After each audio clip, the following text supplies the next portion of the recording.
Divine Principle, Chapter 1, Creation, the Principle of Creation, Section 4, Original Value. The process and standard for the determination of original value. How is a being's original value determined? The value of an entity may be determined by the relationship between its purpose of existence and the desire that a human being has for it. To be more precise, the value of an entity or being intended at its creation is not fixed as an inherent attribute. Rather, it's established through the mutual relationship between the purpose of the entity according to God's ideal of creation and people's original desire to treasure it and bring out its true worth. It finds its true value when it participates as an object partner in a God-centered four-position foundation, by relating with a person through give-and-take action, and by their union becoming the third object partner to God.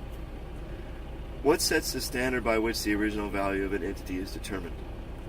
Since its original value is determined when it participates in a four-position foundation, and since the center of this four-position foundation is God, it is God who sets the standard for its value. Since God is absolute, the original value of an object partner determined in relation to this standard set by God must also be absolute. Consider a rose. How is its original beauty determined? It's determined when the purpose for which God created the flower and the divinely given human desire to appreciate and bring out its beauty are fulfilled together. To put it another way, an ideal person feels fullness of joy when his desire to pursue beauty is satisfied by the emotional stimulation that the flower gives him. At that moment, the flower manifests its original beauty. The flower's beauty becomes absolute when it achieves its inherent purpose, which is to give complete joy to its subject partner. The human desire to appreciate the beauty of the flower is an instance of the desire to feel aspects of one's own internal nature and external form through an object partner. The moment the flower's purpose for which it was created and the human desire to bring out its value are fulfilled, the subject partner and the object partner enter a state of harmonious oneness.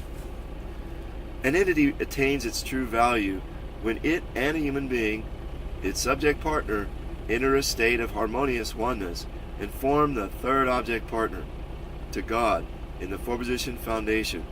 Through this process, the true values of all things are determined absolutely, based on their relationship with the absolute standard of value set by God. Until now, no object partner's value could become absolute. It's remained relative, because its relationship with fallen people was not based on God's ideal of creation, but was based on satanic purpose and desire. Original emotion, intellect, and will, and original beauty, truth, and goodness. The human mind has three faculties: emotion, intellect, and the will. The human body acts in response to the commands of the mind.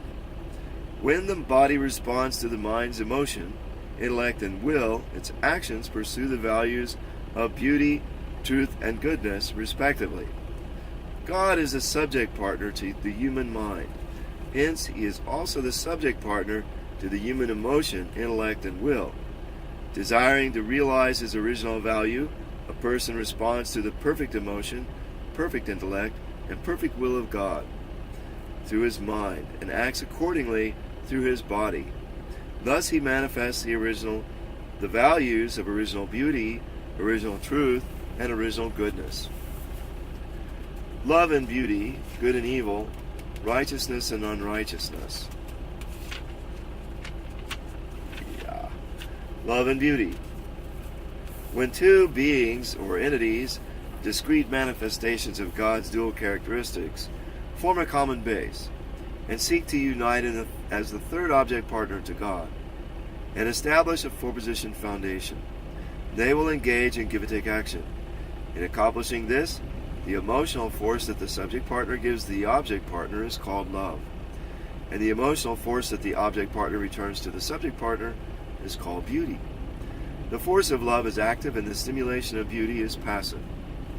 In the relationship between God and human beings, God gives love as a subject partner, and human beings return beauty as object partners. In the relationship between a man and a woman, the man is the subject partner, giving love, while the woman is the object partner, returning beauty. In the universe, people are the subject partners, who give love to the natural world, and the natural world returns beauty as an object partner. However, when the subject partner and object partner become completely one, in harmony, love is found within beauty, and beauty is found within love.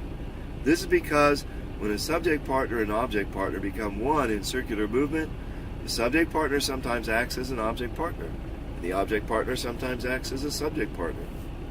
In interpersonal relationships, the beauty that is a subordinate returns in response to the love of a superior is called loyalty, and the beauty that children return in response to the love of their parents is called filial piety. The beauty that a wife returns in response to the love of her husband is called fidelity. The purpose of love and beauty is to enable two wholesome beings springing forth from God to establish the four-position foundation and realize the purpose of creation.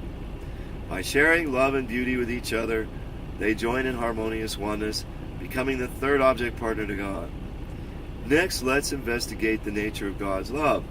Had Adam and Eve attained perfection, each becoming a substantial partner, object partner to God, resembling one of his dual characteristics, they would have joined as husband and wife and raised children in a godly family. And in so doing, they would have deeply experienced three kinds of original love with their three object partners: parental love, conjugal love, and children's love. The love of the first object partner, the love of the second object partner, and the love of the third object partner. Only then would they complete the three object purpose and form the four-position foundation. This would be the fulfillment of their purpose of creation. God's love is the subject to the various kinds of love flowing through the four-position foundation. Therefore, God's love is manifested through the various loves of the three object partners. God's love is the underlying force which breathes life into the four-position foundation. Accordingly, the four-position foundation is the vessel of perfect beauty through which we can receive and enjoy the fullness of God's love. It's also the home of perfect joy and the wellspring of goodness. And upon this ground, the purpose of creation is complete. Good and evil. An act or the result of an act is considered good when it fulfills God's purpose of creation. This takes place when a subject partner and an object partner unite through harmonious and spirited give and take of love and beauty, become the third object partner to God, and form the four-position foundation. On the other hand, an act or its result is called evil when it violates God's purpose of creation by forming a four-position foundation under the dominion of Satan. For example, when an individual realizes God's first blessing and fulfills his true purpose, the actions to this end are good, and the individual is good. These actions involve the free-flowing give and take of love and beauty between the mind and the body, so that they unite in the way of God and form the individual four-position foundation. When Adam and Eve achieved the second blessing by building a family that realizes God's purpose, their actions to this end are good, and the family they form is good. These actions include joining as a couple in the way of God through the harmonious and passionate sharing of love and beauty, sparing and raising children, and thus establishing the family four-position foundation. Moreover, when a perfect individual achieves the third blessing, the actions to this end are good, and all things that he nurtures are good. By relating with the natural world as a second self, and by becoming completely one with it, a union is formed which becomes the third object partner to God, thus constructing the four-position foundation of dominion. Conversely, when a person forms a four-position foundation under the bondage of Satan and realizes a purpose contrary to God's three blessings, this act or its result is called evil. Righteousness and unrighteousness. Righteousness refers to a way of life dedicated to the pursuit of goodness, practiced to further the goal of goodness. Unrighteousness refers to the way of life that runs to do evil, to further its satanic purpose. A righteous life is absolutely required for the attainment of goodness. Section 5. The process of creation of the universe and its growing period. The process of the creation of the universe. According to the Genesis account of the creation of the universe, amidst the primordial state of chaos, void, and darkness, God created light. God next separated the waters under the firmament from the waters above the firmament. He then divided the land from the ocean. Water created plants, fish, birds, mammals, and finally made humanity. All of this took a period of 6 days. From this account, we can surmise that the process of creating the universe took some period of time, represented by 6 days. The process of creation recorded in the Bible bears some resemblance to the theory of the origin and formation of the universe as described by modern science. According to modern science, the universe began as expanding plasma. Out of the chaos and void of space, the heavenly bodies formed and gave light. As the molten earth cooled, volcanic eruptions filled the sky with a firmament of water. The land rose and the water fell as rain, creating the continents and the oceans. Next, the lower plants and animals came into being. Then came fish, birds, mammals, finally humankind, in that order. The age of the earth is calculated as several billion years. Considering that the account of the creation of the universe recorded in the Bible thousands of years ago nearly coincides with the findings of modern scientific research, we're reassured that this biblical record must be a revelation from God. The universe did not suddenly spring forth complete, without regard to the flow of time. In fact, its origin and development took an enormous length of time. Therefore, the biblical period of 6 days for the completion of the universe is not to be reckoned by the number of literal sunrises and sunsets. It symbolizes 6 ordered periods of time in the creation process. The growing period for the creation. The fact that it took 6 days, that is, 6 time periods, to complete the creation of the universe implies that some period of time was also necessary to complete the creation of each of the individual entities that make up the universe. Furthermore, the way the Genesis account reckons each day reveals something about the passage of time required for the creation of an entity. The account has an unusual way of numbering each day of creation. When the first day of creation was completed, it states, there was evening and there was morning, one day. One would think that the arrival of the morning after the passage of an evening and a night would be reckoned as the second day, yet it's referred to as the first day.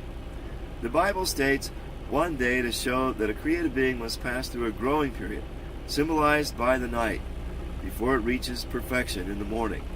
Then, as it greets this new morning, it can step forward and realize its ideal of creation. All phenomena occurring in the universe bear fruit only after a lapse of a certain interval of time. All things are designed to reach completion only after passing through a said growing period. The 3 ordered stages of the growing period. The universe unfolds and manifests God's original internal nature and original external form based on mathematical principles. Hence, we can infer that one aspect of God's nature is mathematical. God is the absolute one absolute reality, in whom the dual characteristics interact in harmony. Therefore, he is a being of the number 3. All created beings, having been conceived in the likeness of God, all created beings exist and move and grow through the course of 3 stages. The 4-position foundation, which is God's purpose of creation, was to be completed through a 3-stage process: the origin in God, the marriage of Adam and Eve, and the multiplication of children. In order to establish the 4-position foundation and carry on circular movement, a being must first perform the 3-stage origin, division, union action, and fulfill the 3-object purpose, with each position engaged in interaction with the other 3. It's like what's needed for something to stand firm. It must be supported by at least 3 points. Accordingly, everything reaches perfection by passing through the 3 ordered stages of growth: the formation stage, the growth stage, and the completion stage. In the natural world, many things appear in threes. There are 3 kingdoms, mineral, plant, and animal. Matter exists in three stages: gas, liquid, and solid. Most plants are composed of three parts: roots, branches or stems, and leaves. Animals consist of a head, body, and limbs. There are also many examples of the number 3 in the Bible. Human beings could not fulfill the purpose of their existence because they fell without completing the 3 stages of the growing period. Hence, in their renewed efforts to realize their purpose, human beings must pass through 3 stages. In the providence of restoration, God has worked to reclaim the number 3, which explains why there are many records in the Bible of the number 3 and dispensations based on the number 3. The Trinity, Father, Son, and the Holy Spirit. The 3 levels of paradise. The 3 archangels. The 3 levels of Noah's Ark. The 3 flights of dove from the ark after the flood. The 3 offerings of Abraham. And the 3-day journey before the sacrifice of Isaac. At the time of Moses, there were the 3-day plague of darkness, the 3 days of purification at the start of the Exodus, the 3 40-year periods for the journey to Canaan, and the 3 days of purification under Joshua's leadership just prior to crossing the Jordan River. In the life of Jesus, we see 3 decades of private life followed by 3 years of public ministry. The 3 wise men from the east who brought 3 gifts, the 3 disciples, the 3 temptations, the 3 prayers in the Garden of Gethsemane, Peter's 3 denials, the 3 hours of darkness at the crucifixion, and Jesus' resurrection after 3 days in the tomb. When did the first human ancestors fall? They fell during their growing period when they were still immature. If human beings had fallen after they'd attained perfection, then there'd be no basis for the belief in the omnipotence of God. If human beings had fallen after they become the perfect embodiments of goodness, then goodness itself would be imperfect. Accordingly, we would be forced to conclude that God, as a source of goodness, is also imperfect. It's written in the book of Genesis that God warned Adam and Eve, "Of the tree of the knowledge of good and evil you shall not eat, for in the day that you eat of it, you shall die." They had a choice: either ignore God's warning and lose their lives, or to heed the warning and live.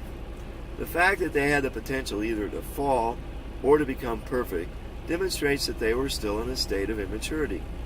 The universe was designed to reach perfection after a certain growing period, described in the Bible as 6 days. As one of God's creations, human beings are also bound to this principle. At what stage of the growing period did the first humans fall? They fell at the top of the growth stage. This can be demonstrated by examining the circumstances surrounding the fall of the first human ancestors and the history of the providence of restoration. These will be further clarified through a thorough study of this volume. The realm of direct dominion. During the growing period, all beings in the creation grow by virtue of the autonomy and governance given by God's principle. God, the author of the principle, has regard only for the fruits of their growth, which are based on the principle. In this way, he governs all things indirectly. We call this growing period the realm of God's indirect dominion, or the realm of dominion based on accomplishments through the principle. All things reach perfection after passing through the growing period, the realm of indirect dominion, by virtue of the autonomy and governance given by God's principle. Human beings, however, are created in such a way that their growth requires the fulfillment of their own portion of responsibility, in addition to the guidance provided by the principle. They must exercise this responsibility in order to pass successfully through the growing period and reach perfection. We can deduce from God's commandment to Adam and Eve that the first human ancestors were responsible to believe in the Word of God and not eat the fruit.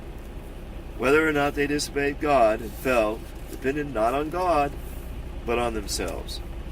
Hence, whether or not human beings attain perfection doesn't depend only on God's power of creation. It also requires the fulfillment of human responsibility.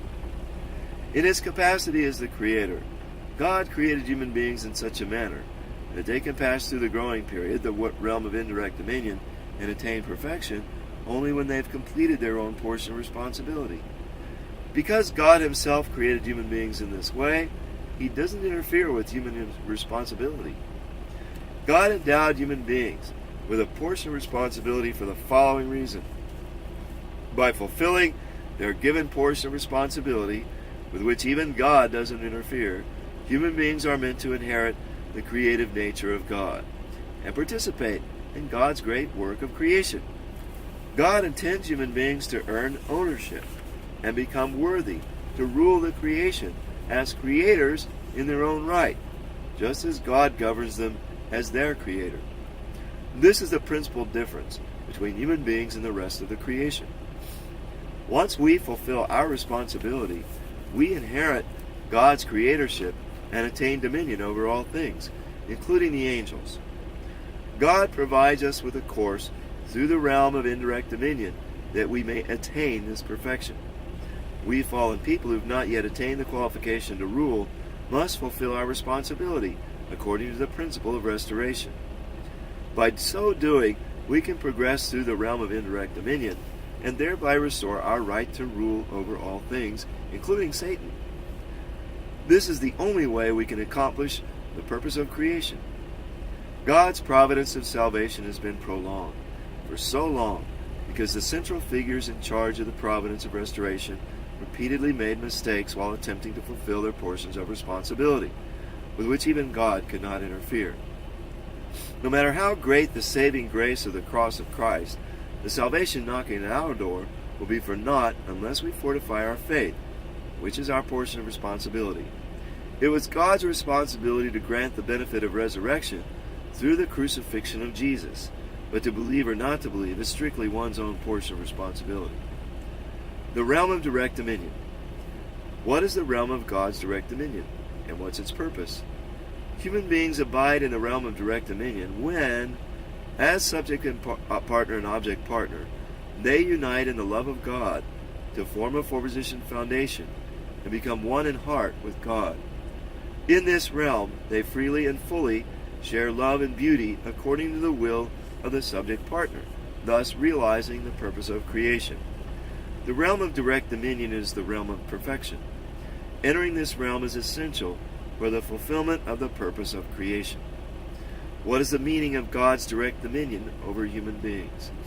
Once Adam and Eve had perfected themselves as individuals centered on God, they were to live together as one, forming the four-position foundation in their family.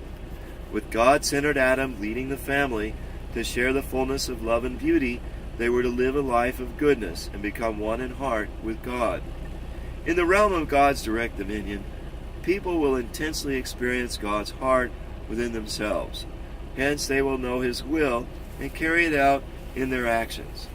Just as every part of the body spontaneously moves in response to the subtle directions of the mind, people will spontaneously carry out the will of God in accord with the deeply felt intentions of His heart. In this state of perfect resonance, the purpose of creation is realized. What will the world be like when the natural world abides under the direct dominion of human beings? When a fully mature person relates with the various things in nature as his object partners, they come together to form a four-position foundation. People who are in total resonance with God's heart will lead the natural world in the free-flowing sharing of love and beauty. And the entire universe will realize goodness, and in such a manner, human beings will exercise direct dominion over all things.